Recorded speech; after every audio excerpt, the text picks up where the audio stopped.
Yesus, kami puja,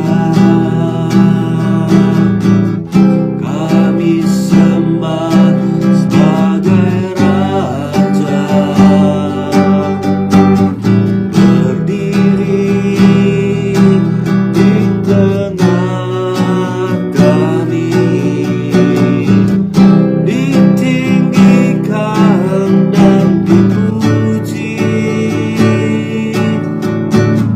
Yesus, kami puja, kami sembah sebagai Raja, berdiri di tengah kami, ditinggikan dan dipuji. Sembah dan puji bumi tatamu, sembah dan puji bumi tatamu, sembah dan puji bumi tatamu. Yesus Tuhan adalah Raja. Yesus Tuhan adalah Raja. Yesus Tuhan adalah Raja.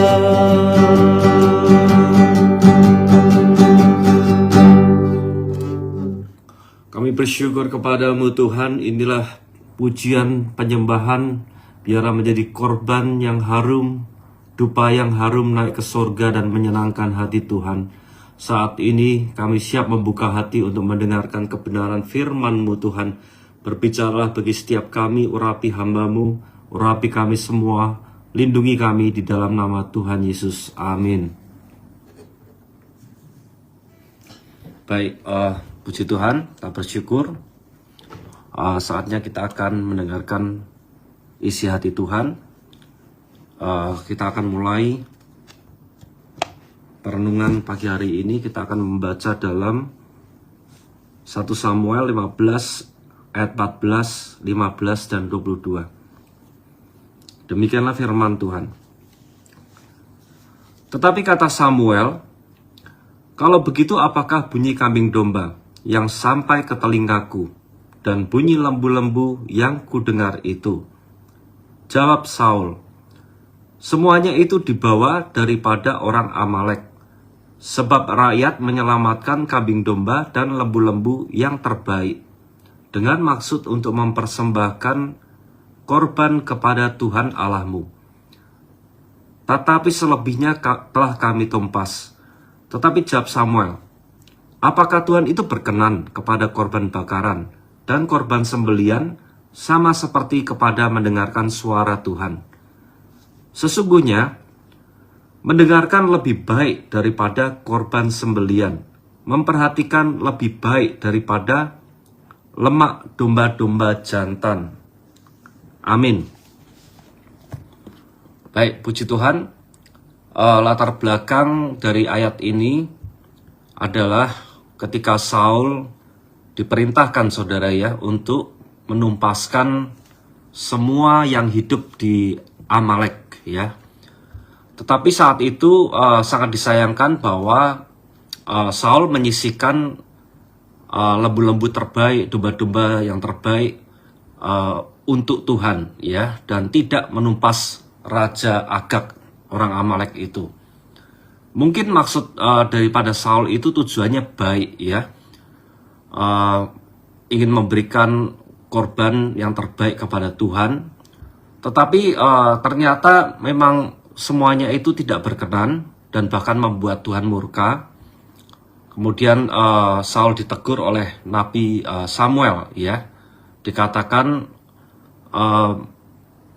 sesungguhnya mendengarkan lebih baik daripada korban sembelian, memperhatikan lebih baik daripada lemak domba-domba jantan. Dan kita bisa melihat saudara bahwa di ayat-ayat itu bahwa tidak ada penyesalan, tidak ada pertobatan atas teguran dari Nabi Samuel itu, sehingga korban Saul pada akhirnya tidak diterima oleh Tuhan. Jadi renungan kita pada pagi hari ini adalah kita mau introspeksi pada kehidupan kita. Apakah kita sudah benar-benar mendengarkan dan memperhatikan sungguh-sungguh akan suara Tuhan? Karena jangan sampai apa yang kita lakukan itu nggak berkenan, bahkan membuat Tuhan murka atas hidup kita, ya. Jangan sampai kita seakan-akan sudah sibuk melayani, ya. Bahkan di Alkitab menceritakan seperti Marta yang saat itu mondar-mandir sibuk melayani Tuhan Yesus saat itu, ya. Sementara Maria duduk diam di bawah kaki Tuhan Yesus.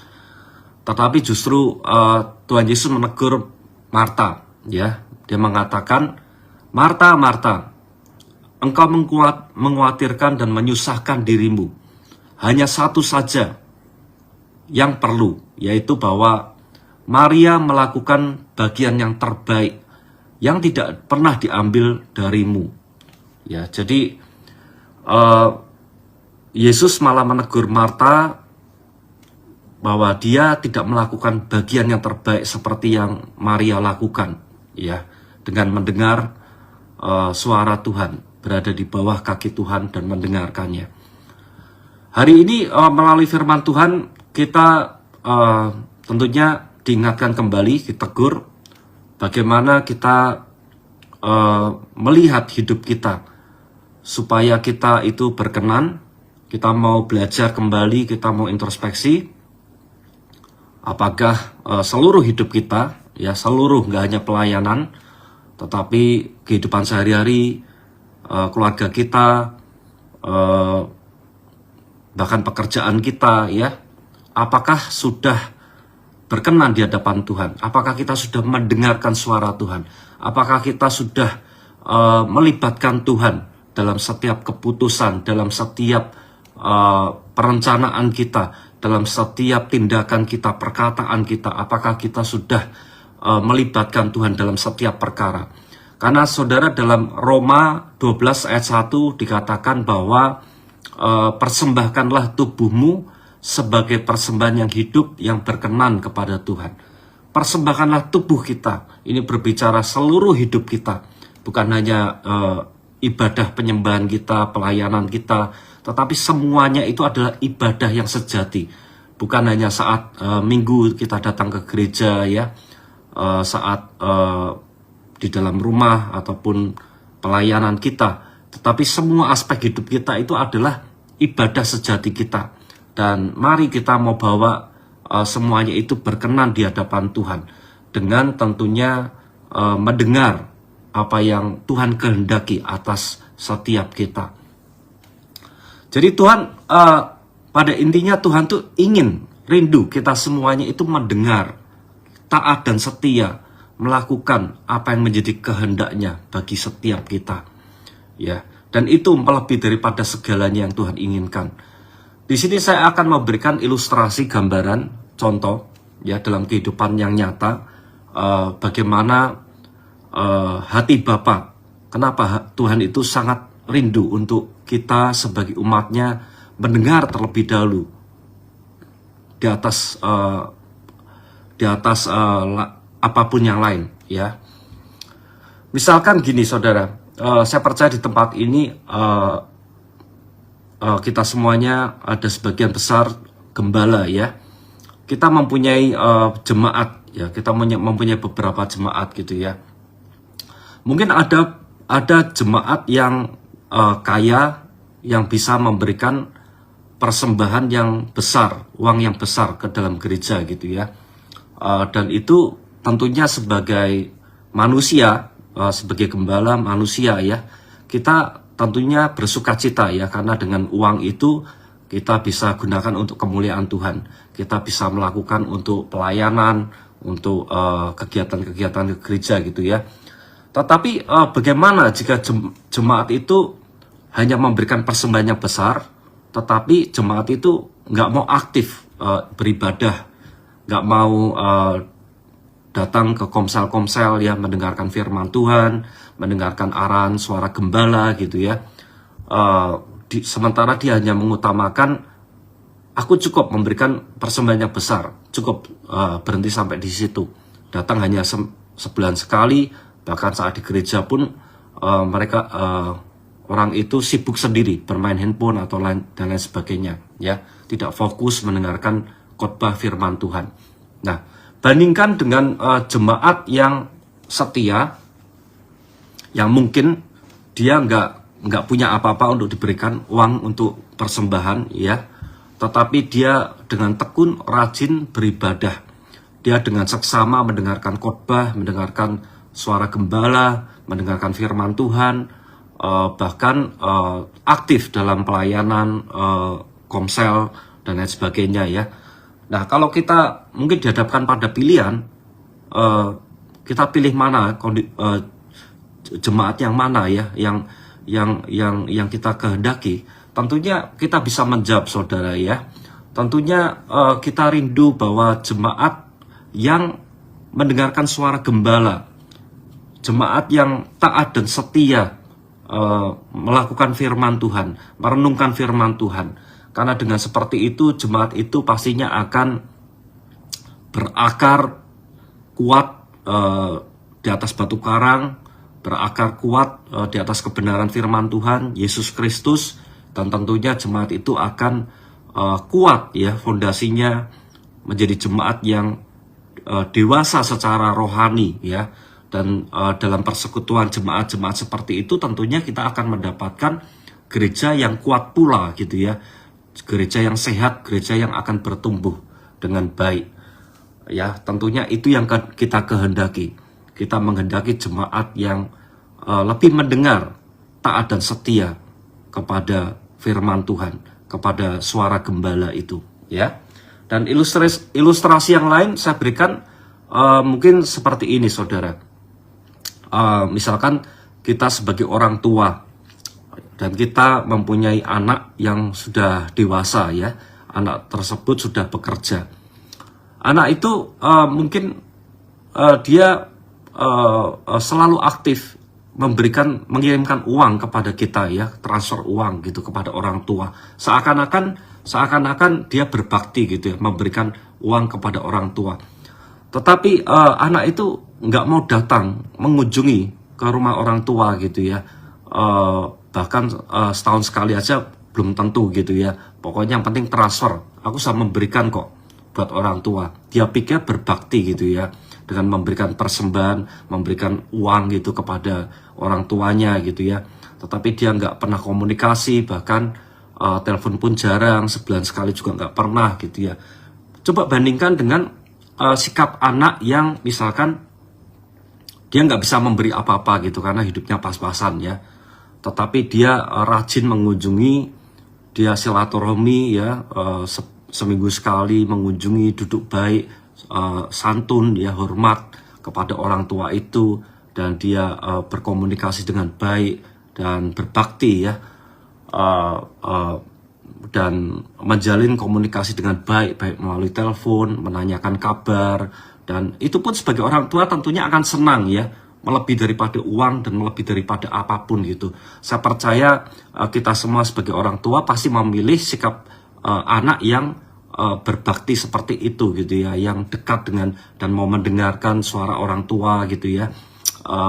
Kadang kalau kita hanya diberikan uang tapi dia nggak mau menjenguk kita, itu seakan-akan malah nggak menghormati gitu ya, seakan-akan menyepelekan kita gitu. Dan itu berapapun banyaknya uang, tentunya saya percaya kita sebagai orang tua kita akan menolak uang pemberian itu gitu ya. Kita merasa disepelekan gitu, merasa kok kita apa butuh uangnya sih? Kita nggak butuh uangnya, kita butuh kehadirannya, kita butuh kedekatannya gitu ya.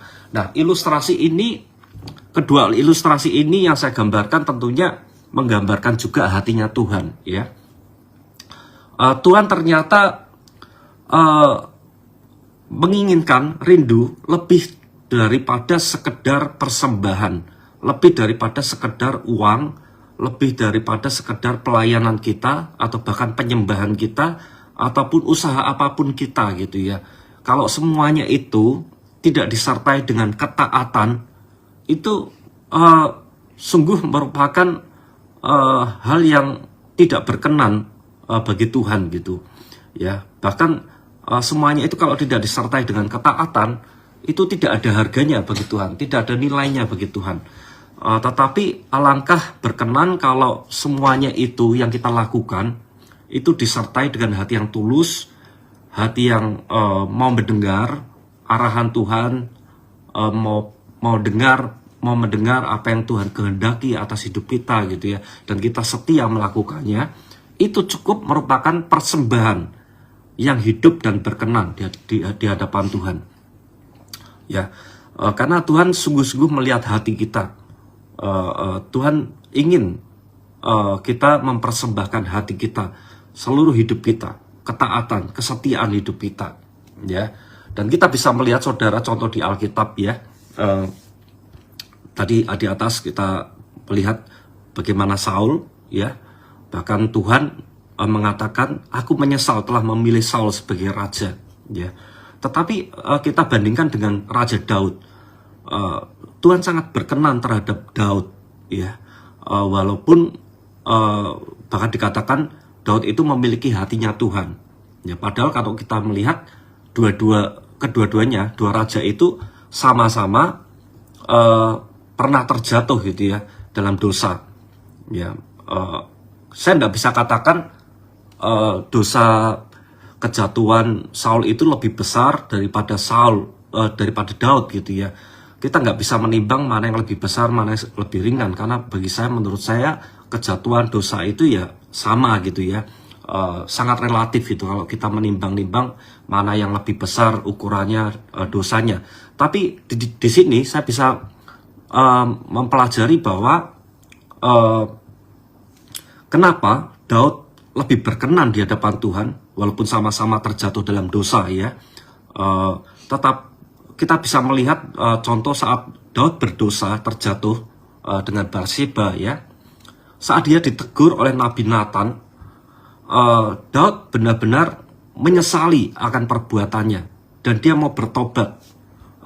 Dia katakan, hati yang hancur, jiwa yang hancur, patah dan remuk, tidak kau pandang hina Tuhan. Daud mau lekas setelah ditegur oleh Nabi Nathan, dia tersungkur di hadapan Tuhan. Dia mau berserah kepada Tuhan. Dia memohon ampun kepada Tuhan. Dia memberikan hati yang hancur itu sebagai korban persembahan kepada Tuhan. Dan Tuhan tidak memandang hina, ya, setiap hambanya yang mau ditegur, mau mendengar suara Tuhan, dan mau menyesali atas perbuatannya, ya. Jadi kuncinya adalah saya melihat Daud mempunyai sikap kerendahan hati. Daud mau sadar diri. Daud mau menyesali dan bertobat kembali kepada Tuhan, ya. Daud mau mendengarkan suara Tuhan sungguh-sungguh, dan Daud mau lekas kembali berbalik kepada Tuhan, ya. Dan saudara, saat ini kita hidup di zaman kasih karunia, di mana Tuhan itu membuka kesempatan, pintu seluas-luasnya bagi kita semuanya untuk bertobat, ya. Selagi kasih karunia itu dibuka saat di dunia ini, kita boleh kapanpun datang kembali kepada Tuhan. Kita perbaiki diri kita, kita koreksi diri kita, kita sempurnakan diri kita, ya. Tuhan tidak memandang hina, Tuhan tidak menghakimi kita.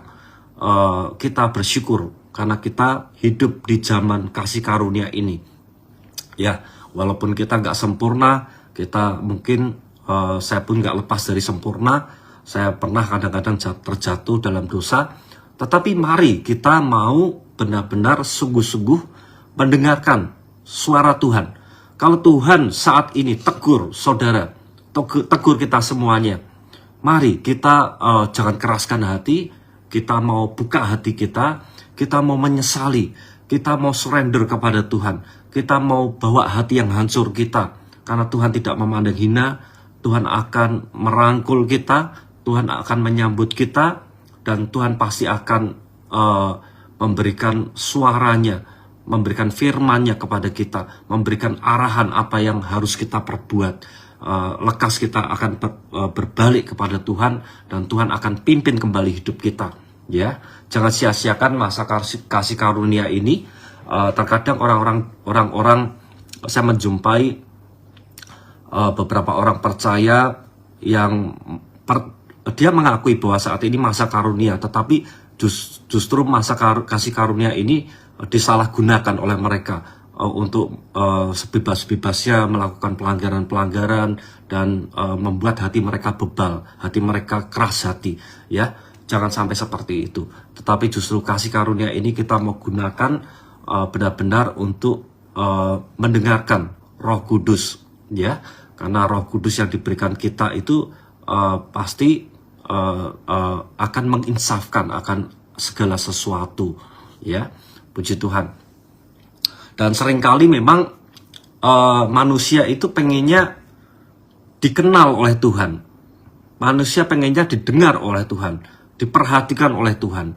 Tetapi sementara mereka sendiri nggak mau untuk benar-benar mengalami pengenalan yang sungguh-sungguh, mengenal terhadap yang Maha Kudus, mengenal terhadap Tuhan kita.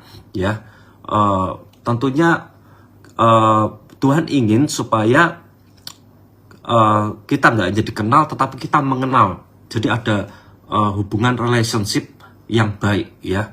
Karena seringkali saya bicara bahwa kekristenan ini berbicara tentang relationship. Tuhan ingin hubungan yang erat. Tuhan nggak ingin hubungan satu arah, ya. Dan jangan sampai kita seperti itu, kita hanya mengharapkan satu arah aja dari Tuhan. Kita harus mau mengenal, mencari wajah Tuhan. Kita mau mencari perkenanan Tuhan. Kita mau mencari apa yang Tuhan kehendaki atas hidup setiap kita, ya. Karena Tuhan pasti akan pimpin, Tuhan akan memberikan suatu rencananya yang besar atas hidup setiap kita. Ya, dan rencana itu pastinya mulia dan membawa kepada damai sejahtera. Dan tentunya kita pun bisa melihat contoh apa yang Yesus sendiri toladani, ajarkan saat di dunia ini, ya. Yesus pun mengajarkan, memberikan perumpamaan tentang anak kecil, ya, anak kecil. Dan baik kita baca dalam Injil Matius 18 ayat 3 sampai 4, ya.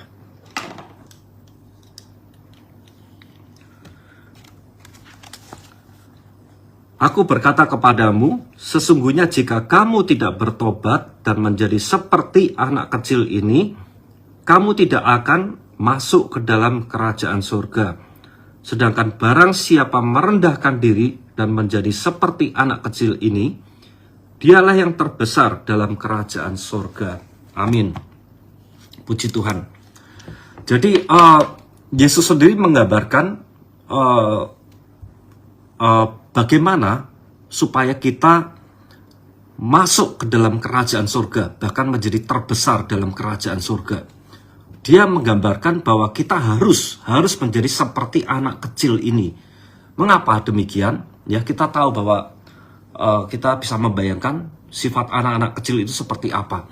Anak kecil itu biasanya selalu bergantung kepada orang tuanya, ya.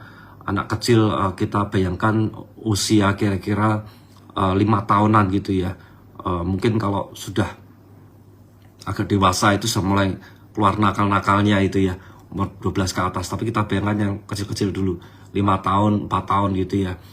Masih imut-imut, masih mudah untuk diajar, mudah untuk dituntun, sangat nurut, ya, selalu mau dengar gitu, ya, suara orang tuanya gitu, ya. Selalu datang menghampiri orang tua, tanya ini itu, karena mereka belum banyak mengerti tentang dunia ini, sehingga anak itu sering bertanya kepada orang tuanya gitu, ya, mau rendah hati, mau lemah lembut, mau peka mendengarkan suara orang tuanya, dan itulah ilustrasi yang Tuhan gambarkan gitu, ya.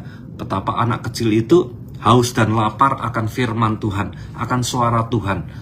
Dan makanya dikatakan kalau tidak merendahkan diri seperti anak kecil ini, dia tidak akan masuk ke dalam kerajaan surga. Dan bahkan kalau merendahkan seperti anak kecil ini, akan menjadi yang terbesar dalam kerajaan surga. Wow, luar biasa. Jadi tentunya ini berbanding terbalik dengan apa yang dunia anggap ya. Kalau dunia anggap kan kita harus semakin setinggi-tingginya, semakin tinggi gitu ya. Tapi kalau Alkitab mengajarkan terbalik, bahwa siapa yang merendahkan diri, merendahkan hati, dia akan ditinggikan. Siapa akan meninggikan diri akan direndahkan, ya. Dan tentunya kita belajar dari sifat anak kecil ini. Kita mau lemah lembut. Lemah lembut itu berarti bukan lemah gemulai, itu bukan ya. Tetapi lemah itu seperti lemah lembut seperti tanah liat yang mudah dibentuk oleh Tuhan, mudah dibentuk ya, karena kita mau dibentuk menjadi bejana untuk kemuliaan Tuhan. Kalau tanah liat itu lemah lembut itu ya, kenyal bentuknya tanah liat itu ya, sehingga mudah dibentuk menjadi sesuatu barang yang dikhususkan dan bernilai di hadapan Tuhan. Ya, puji Tuhan. Saya percaya kita pun harapan kita adalah surga, kehidupan kekal. Karena itu yang kita mau raih, sukacita kita satu-satunya bukan di dunia ini. Karena dunia ini sementara. Seringkali saya katakan, jangan fokus kepada dunia ini. Fokus, carilah perkara-perkara dikekal di kerajaan Allah. Karena itulah yang mulia, ya. Jangan terbalik, ya. Karena seringkali kita terseret-seret hidup di dunia ini, kita sibuk dan lain-lain, sehingga membawa pikiran hati kita terseret kepada dunia ini. Dan tentunya di kehidupan kekal nanti sudah disediakan mahkota yang tidak akan fana, yang luar biasa. Itu harapan kita satu-satunya. Mari kita mau sungguh-sungguh mempersiapkan diri kita sungguh-sungguh di kehidupan kekal nanti, kerajaan Allah nanti, surga. Dan Yesus pun menggambarkan kita, kita gereja Tuhan, kita semua orang percaya, itu adalah seperti mempelainya. Luar biasa ya, kita digambarkan di Alkitab seperti mempelainya. Tentunya kalau kita melihat mempelai itu di dunia, itu gambaran kita tentunya mempelai ideal ya, tentunya yang kita mau gak harus kaya secara materi, kaya akan dunia ini, tetapi lebih kita mendambakan mempelai pasangan kita itu yang setia kan, setia, suka mendengar, saling mengenal satu sama lain, dan setia ya, suka dan duka bersama, dan mau bersama-sama dalam perjuangan pernikahan ya. Itulah gambaran ideal tentang mempelai itu ya. Dan tentunya hal ini juga yang Tuhan inginkan, rindukan bagi kita semuanya, mempelai Kristus ya, bahwa kita mau menjadi mempelai yang semakin disempurnakan. Kita mungkin belum sempurna, kita jangan kecil hati, kita kadang-kadang terjatuh, jangan kecil hati. Yang penting lihat, seperti Raja Daud pun mau diajar, mau disempurnakan gitu ya. Dengan ketidaksempurnaannya dia tetap rendah hati, dia mau belajar, mengikuti arahan Tuhan, mengikuti mempelai kita ya. Terus kita mau disempurnakan menjadi gereja yang sempurna. Kita semuanya menjadi mempelai yang semakin disempurnakan. Kita mau dengar-dengaran suara Tuhan, karena itu adalah utama yang Tuhan kehendaki atas hidup kita. Dan kita mau taat dan setia untuk mengerjakan apa yang Tuhan kehendaki bagi setiap kita. Puji Tuhan, demikian kiranya perenungan ini menjadi berkat bagi kita semuanya. Dan sebelum kita menaikkan pokok-pokok doa syafaat, mari kita nyanyikan satu lagu.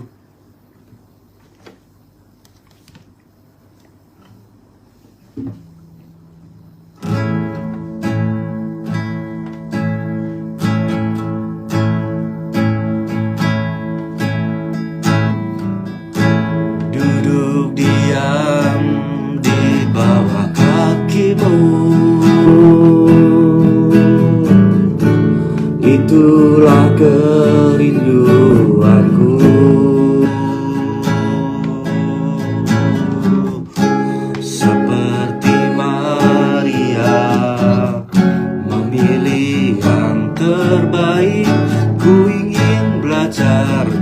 darimu Tuhan. Sekali lagi dari atas. Duduk diam di bawah kakimu, itulah kerinduanku.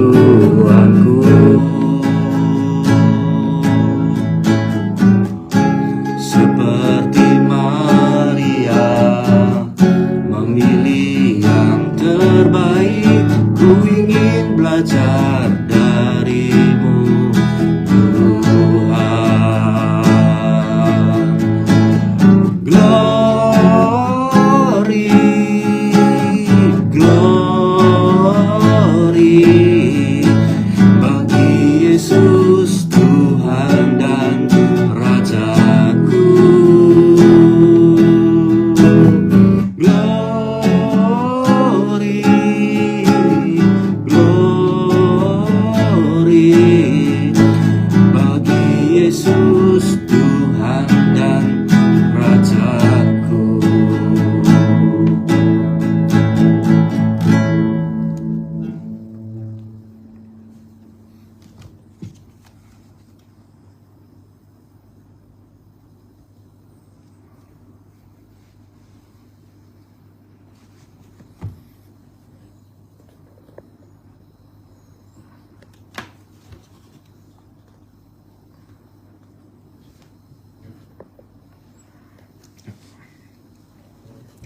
Mari kita berdoa.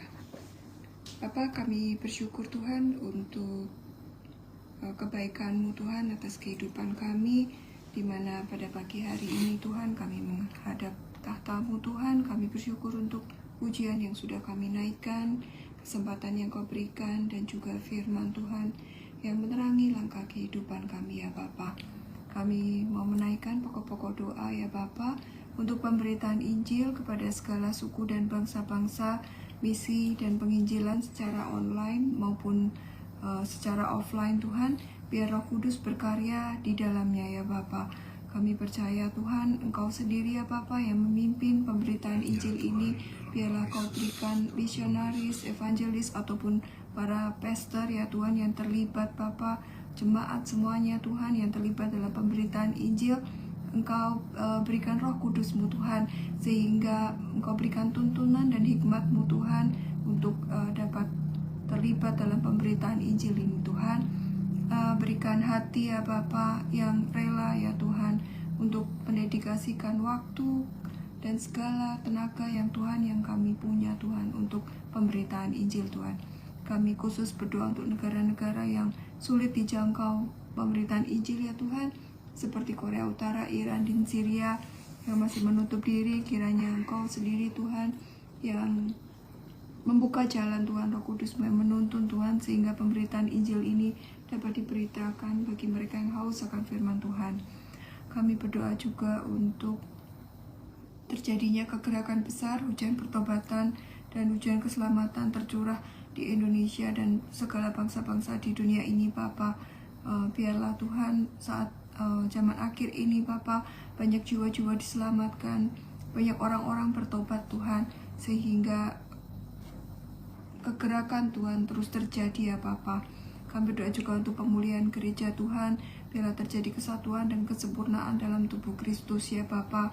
Kami berdoa juga untuk kesejahteraan kota-kota Bapa di Indonesia, dari Sabang sampai Merauke, dan karunia hikmat pada seluruh pemerintah dari pusat sampai daerah. Dan berikan kami Tuhan pemimpin-pemimpin negara yang takut Tuhan. Biarlah pemimpin-pemimpin terpilih Tuhan dapat memberikan kebijakan Tuhan yang sesuai dengan kehendak-Mu Tuhan. Kami serahkan kota kami, negara kami dalam tangan-Mu Tuhan. Kami berdoa juga untuk keamanan dan perdamaian dunia. Kiranya Tuhan memberkati Tuhan semua negara Tuhan. Biarlah kedamaian terus terjaga Bapa. Dan negara-negara yang bertikai Tuhan, kami berdoa Tuhan turun damai sejahtera Tuhan atas mereka, sehingga perang dapat segera selesai Tuhan. Kami khusus Tuhan untuk berdoa untuk pemulihan dan berkat bagi bangsa Israel. Kami memberkati bangsa ini Tuhan. Biarlah ada kedamaian, ada pemulihan di bangsa ini ya Tuhan. dan mereka juga dapat percaya padamu ya Bapa sebagai Tuhan dan Juru Selamat Tuhan. Dan memberkati seluruh pemimpin-pemimpin negara di dunia, biarlah mereka menjadi pemimpin yang takut akan Tuhan. Berdoa untuk janda-janda, fakir miskin, anak-anak yatim piatu, dan mereka yang termarginalkan. Kami percaya Tuhan, kami mau mengasihi mereka Tuhan, sehingga mereka juga dapat mengenal Engkau Tuhan sebagai Tuhan dan Juru Selamat. Apabila mereka punya banyak pergumulan, banyak kesusahan, kiranya biarlah Engkau pakai kami ini Tuhan menjadi kepanjangan tangan-Mu untuk menghibur, untuk memberitakan berita sukacita bagi mereka Tuhan. Kami berdoa Tuhan, tolong untuk seluruh gereja-gereja biar terhindar dari penganiayaan atau persekusi, dan bagi mereka yang dilarang untuk beribadah Tuhan, biarlah mereka terus Tuhan maju, dan Kau berikan kekuatan iman dalam melalui berbagai tantangan Bapa. Kami berdoa Tuhan, biarlah seluruh gereja ini Tuhan akan saling menghormati, saling menolong, saling terus bekerja sama ya Bapa, sehingga gereja-gereja ini menjadi satu kesatuan Tuhan. Kami berdoa Tuhan untuk pemulihan segala sesuatu, terutama bagi keluarga-keluarga Tuhan. Percaya Tuhan, keluarga-keluarga yang mungkin saat ini retak Tuhan, mempunyai masalah, baik itu permasalahan kesehatan Tuhan, hubungan Bapa, anak dengan orang tua maupun dengan pasangan Bapa, dan segala permasalahan ekonomi, kami percaya di dalam nama Tuhan Yesus Bapa, pemulihan itu terjadi. Pakai ya Tuhan kami, pakai IM, pakai CM maupun konseling untuk terus Tuhan memiliki hati yang berbelas kasihan Tuhan, untuk memulihkan keluarga-keluarga yang retak Tuhan. Berikan kemampuan bagi konselor Tuhan untuk dapat terus melayani dengan penuh sukacita Bapa, dengan setia Bapa. Dan berdoa untuk pemimpin dan pengikut ajaran sesat, kiranya mereka dapat kembali ke kebenaran firman Tuhan. Berikan belas kasihan-Mu Tuhan, sehingga mereka Kau berikan hikmat dan dapat kembali Tuhan mengikuti terang yang benar Tuhan. Dan berdoa untuk pelayanan penjangkauan, pemulihan jiwa-jiwa di Infinity Ministry, Jubalia Ministry, pelayanan kesembuhan, pelayanan jalanan, pemulihan kota. Juga berdoa untuk pelayanan konseling, pelayanan pembaptisan Tuhan.